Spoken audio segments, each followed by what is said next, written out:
Okay, welcome you to the first class of BBA. This is your English teacher, and my name is, what's my name? Divakar, you remember, right? Okay. So, my full name is Divakar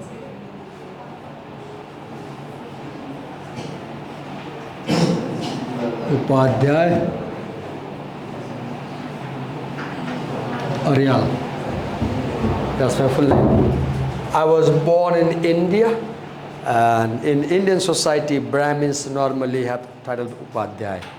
And when I came to Nepal and made my Nagarikta, I remember the officer said, "Tapaiko thar ke ho?" I didn't know my thar, I didn't know. So person who was accompanying me, he told my thar, Aryal, and they wrote Divakar Upadhyay Aryal. In my academic credentials, I don't have the word Aryal. In my Nagarikta, I have the word Aryal. Divakar Upadhyay Aryal. I was born, brought up, and educated in India, where my father was a professor of Sanskrit language and literature. I lived in India for about 21 years of my life, first 21 years. I came to Nepal in 1990 as a teacher. Some people had gone to my university searching for a teacher, and they brought me as a teacher. And I have been teaching for the last 32 years or 33 years now. I am 56 by age. My son and daughter-in-law live abroad. My daughter is here with us. That's the personal information. Do you have any questions you feel like asking your teacher on day one? You can ask me any questions. I'll answer you before I start my lessons. Any? Yes. So what are the courses you have studied in your academic years? Okay, what are the courses that I have studied in my academic career? Good. So, in my high school, the major course I studied was Sanskrit, because my father was or is a professor of Sanskrit. He wanted me to pursue Sanskrit language and literature. So I did high school with Sanskrit major, Hindi major, and compulsory English. But when I passed my high school, one of my father's friends advised my father to take me to English stream. He said that Sanskrit does not have future now, his opinion. So my father took me to English college, and from grade 11, I joined humanities faculty with English. And in plus two, my majors were economics, civics, civics means the study of society, economics, civics, educational psychology, major English, and major Hindi. These were my subjects in plus two. In bachelor's, I took music, Indian classical music, sitar, instrumental, and I took economics, and I took major English. In BA third year, I dropped music and continued with economics and English. And I did my master's with major English, and I did my 1 year B.Ed with major English. That's about my academic background. Another question, a good question. Nobody asked me such things. Okay, thank you for this revealing questions or new question. Any other questions? Any other queries that you have about this teacher before I start? Okay. So let me first turn on my laptop and then talk to you. I have some.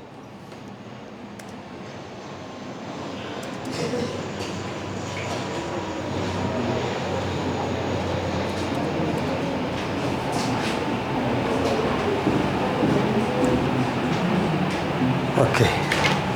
So you are in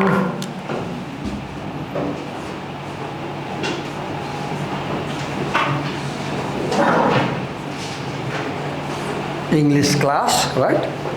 And the course code for this is ENGL 101, right? And the name, the formal title of this course is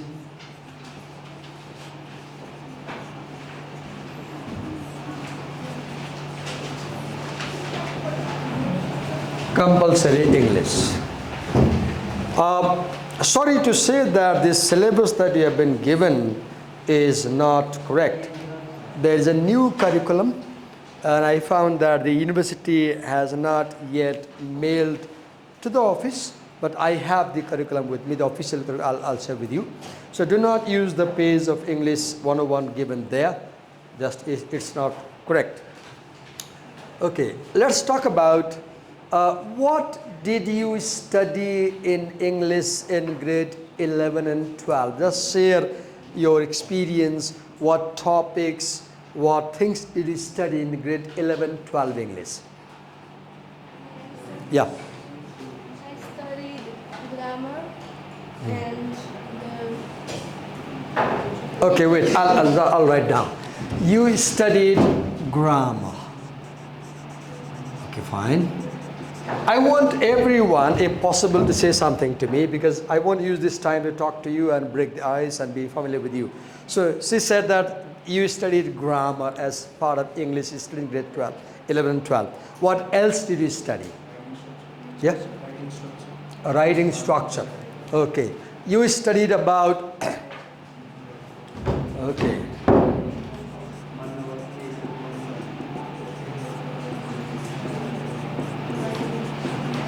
Writing structure. I want everyone to tell at least one thing that you studied from your grade 11, 12 English courses. Just go back, remember and tell me. Essays, okay. Okay. You studied essays. What else did you study? Yeah? Verbal communication. Okay. Did you have exercises to speak in class? Okay, there were spoken tests. You had to speak. Okay. Verbal communication.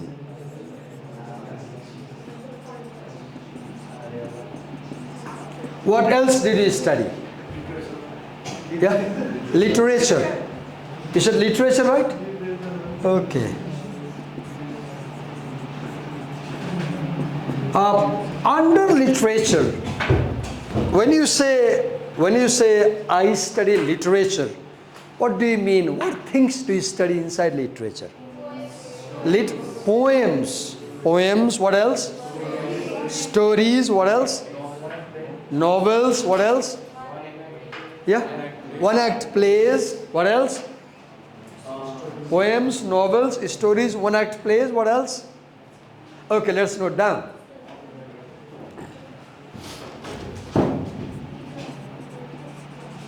Poems, stories, plays, essays. Did your 11-12 course include any documentaries or movies? Were there documentaries or movies in your course? There were. Okay.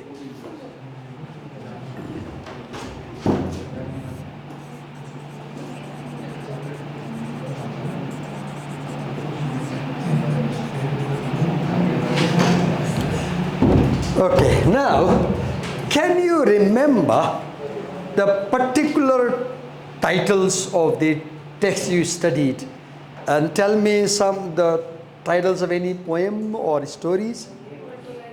Yeah? A tale. A day. Who was the author? Don't worry, don't worry. A day, okay. You studied a day. Was this a poem? Okay. Was this a longer poem or a shorter one? Shorter one. Can someone tell me what was the theme or dominant idea of this poem? Yeah? Pardon? I didn't get you.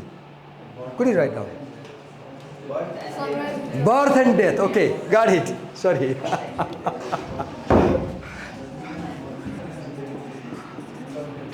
Birth and death. Okay. Did you study any stories? Can someone tell me the title of one story you studied? Yeah? Pardon? Neighbor. Who was the author? Tim Winton. Okay, neighbor. You studied a story titled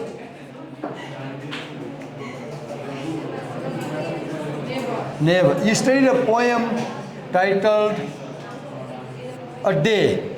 Did you study any play? Yes. What was the title? A matter of husband. Pardon? A matter of husband. A Matter of Husband. Husband. Okay.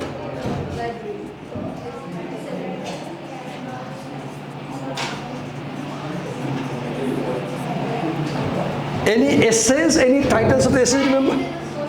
Any essay title, remember? Someone? Marriages and social institutions. Okay. You read essays with the theme of marriages and social institutions.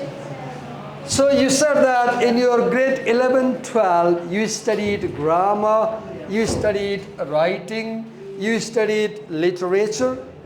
Anything, any other thing you studied that is not covered there? Can you tell? Was there any other component text thing that is not covered there in your course? Yeah. Unseen passage questions. Okay. So you read about reading. Okay. Reading. You were given unseen passages. Did you do listening exercises? Yes, sir. Okay. You also did listening.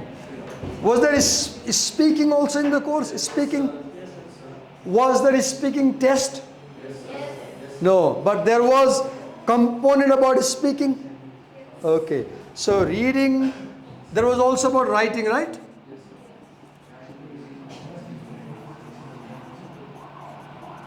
So you did some writing, you did some reading, listening, speaking, you read literature, poems, stories, plays, essays. Okay. This is what you did in your grade 11 and 12. Now, let's play a guessing game. And then let's guess what we might be going to study this time now. Are we going to study the same boring things? Sorry, I should not say boring, right? I mean, when something gets repeated, you might feel it's boring, right? Okay, let's guess what we might have in our course this time. Can I erase it?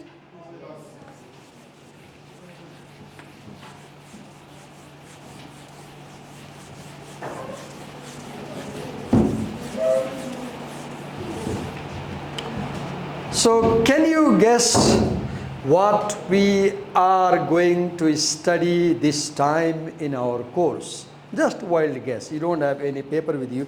Just guess. Yeah? Okay, current affairs. Okay. Guesses. Okay, we are guessing. There may be something about current affairs. Other guesses? Yeah. Mass communication. We may have something about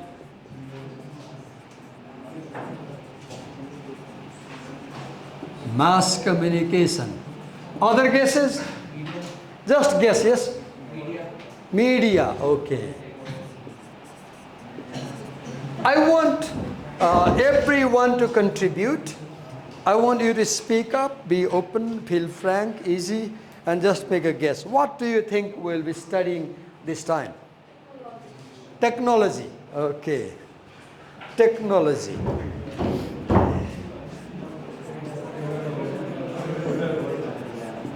Any other guesses? Education. Education. Okay. Other guesses? What do you think? What topics shall we study this time?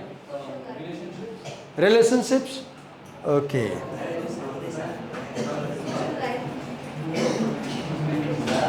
Okay, now let me read out the course description and let's check how far we could guess correctly. A course description is a one paragraph writing that tells you the most important aspects of any course. If you read a course description that is less than 100 words, you can quickly understand what you can expect from this course and what the course expects from you. So let me read out slowly and note down there what is in the course description. It says, shall I read out? As we don't have a copy printed, I'll read out for you. English 101 course with its focus on different literature genres, including texts from Nepal and Nepali diaspora, texts inclined to business world and academic writing, aims to offer interesting spaces for critical and creative reception of texts under various themes. Let's write down. It says that the course focuses on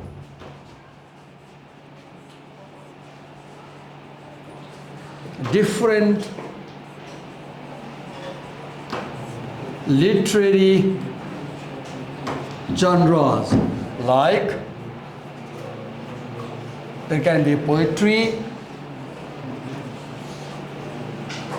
there can be essays, there can be stories, there can be novels, there can be plays,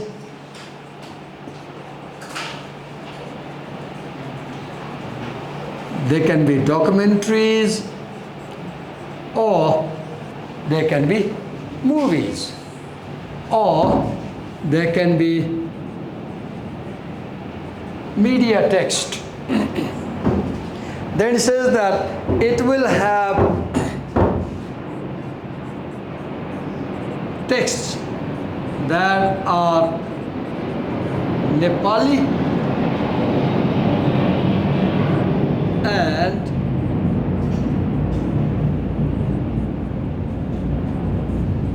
Nepali diaspora. Diaspora is simply Nepalese people living in foreign country. A diaspora is people of any culture who are not residing in their country of origin but are residing in any other country. Indians in Fiji is a diaspora. Nepalese in Canada is a diaspora. Nepalese in Australia is a diaspora. Nepalese in America is a diaspora. If large number of Australians start coming to Nepal and live here, there will be an Australian diaspora.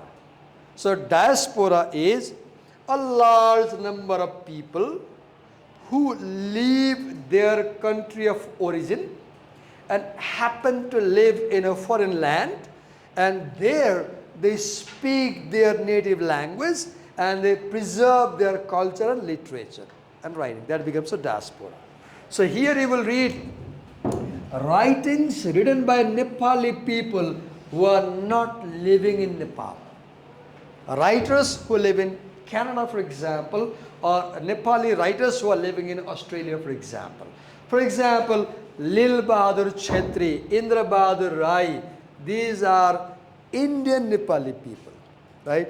So we can say, in a sense, we have Nepali diaspora in India.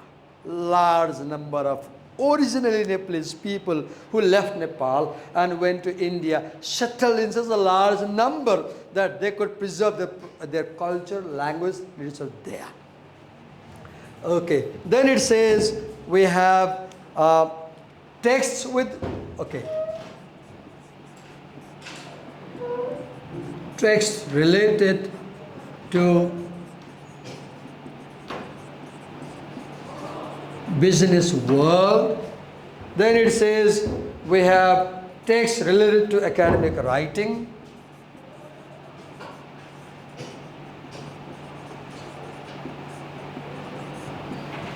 Then we have, okay, then it aims to offer, or it aims to teach you critical reception of given text, right? Then, okay, okay, it aims to broaden students' horizon of language as well as modes of communication.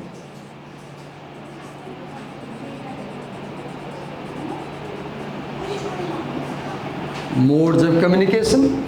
Then through what? It aims to do so through listening, speaking, reading, writing, watching. Okay. Then the major thrust of this course is different layers and modes of reading. Okay.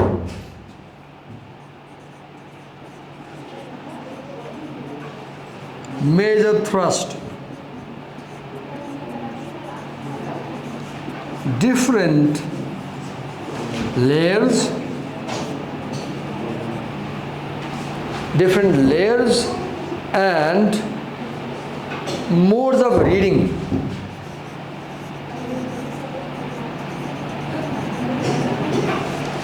Reading and writing.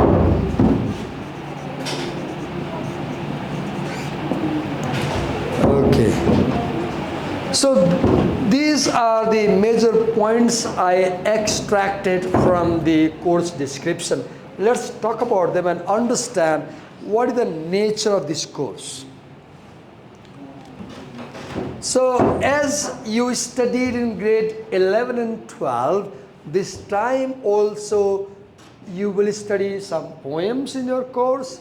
There might be essays in your course. There might be stories. There might be novel, I'm not sure. And there might be plays, documentaries and movies, right?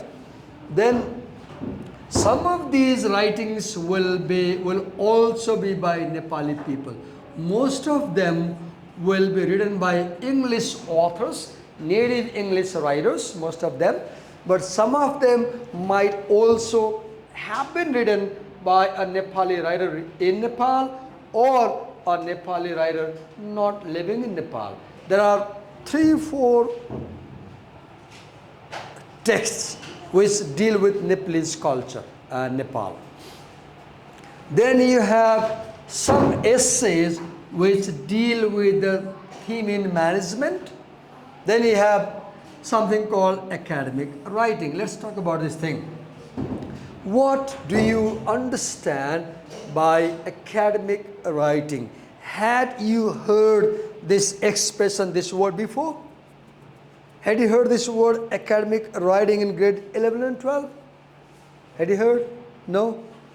Any idea? What do you understand by the word academic writing? Any idea?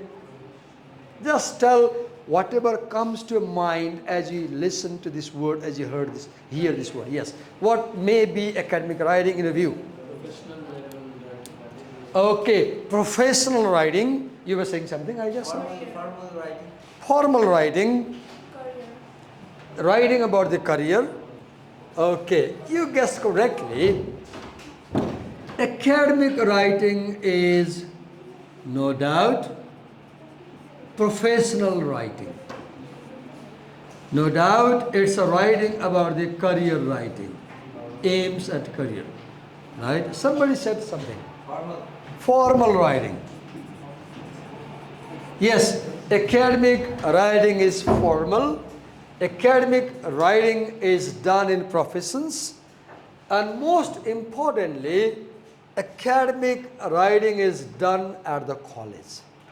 For example, if you have a note copies with you, and I can guess that some of you might be making notes out of my class, right? For example, if I pick up this copy, for example, this student, look, this student has tried to make an outline note of the teacher's class, right? So this is an example of academic writing. So note taking in the classroom is academic writing. Outlining in the classroom is an academic writing. Any writing that you do as part of your formal studies is academic writing. The writing you did in school, exam essays you wrote during examination, midterm, send-up, final, they are academic writing. The notes you made as per teacher's instruction, that is academic writing, right? So writing that we do as part of our education, formal education in schools, colleges, universities, that is known as academic writing. The word academic comes from the word academy. And the word academy means school and college. The word academy means a place of education. What does academy mean? A place of education. Plato, have you heard his name? Plato, Plato. Plato was a Greek philosopher and student of Socrates. Have you heard about Socrates' name? Yes, sir. Socrates, philosopher. Plato established a school in ancient Greece, and he named his school as the Academy. What was the name? The Academy. And that school lasted for 1,000 years. Then it got closed. The school that Plato founded, it continued giving people education for how long? 1,000 years. You can just imagine how strong the foundations were, that a school can last for 1,000 years, right? These days you pass a degree and you come back to school 5 years, you don't find the school, right? It has moved away somewhere, right? Or it has closed. Mostly but not all the time, academic writing is about essays. As part of academic writing, you write essays, right? An essay is a medium length writing on any topic. An essay is a medium length writing on any topic. But be careful. There is a book titled An Essay on Human Understanding, and it has more than 400 pages.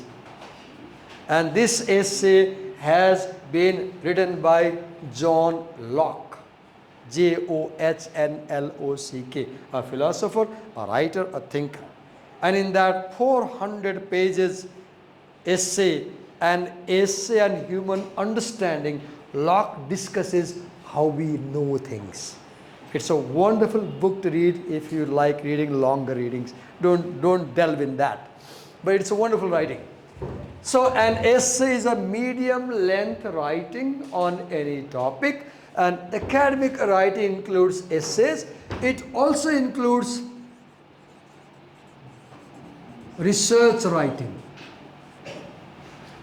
Research papers, research articles, theses, dissertations, When people do PhDs, they do academic writing. When people do MBA, MBS, they do academic writing. When people do MA, they do academic writing. When somebody writes a term paper, research article, that is all academic writing. And you will see that most of the writing, or let's say academic writing at college level, is argumentative in nature. Be careful, the word argument has two meanings. One meaning of, if I have an argument with you, I'm quarreling with you. If I have an argument with you, I'm quarreling. That's not the meaning here. That's not the meaning. These days, people have arguments on social media. Have you seen? Should we eat beef? Should we not eat beef? Last time we had this discussion, right? Hot debate on social media. And they use abusive language. They use dirty language. They never look for evidence. They never look for reasoning. They just blame people. They thrash you. They bash you. Oh God, how dirty. Bad. I avoid that. That's also argument. But that's not the meaning we want to. Here for us, argument is you make a claim. You make a claim. Somebody says, English is interesting or boring subject. A claim, a belief, an opinion.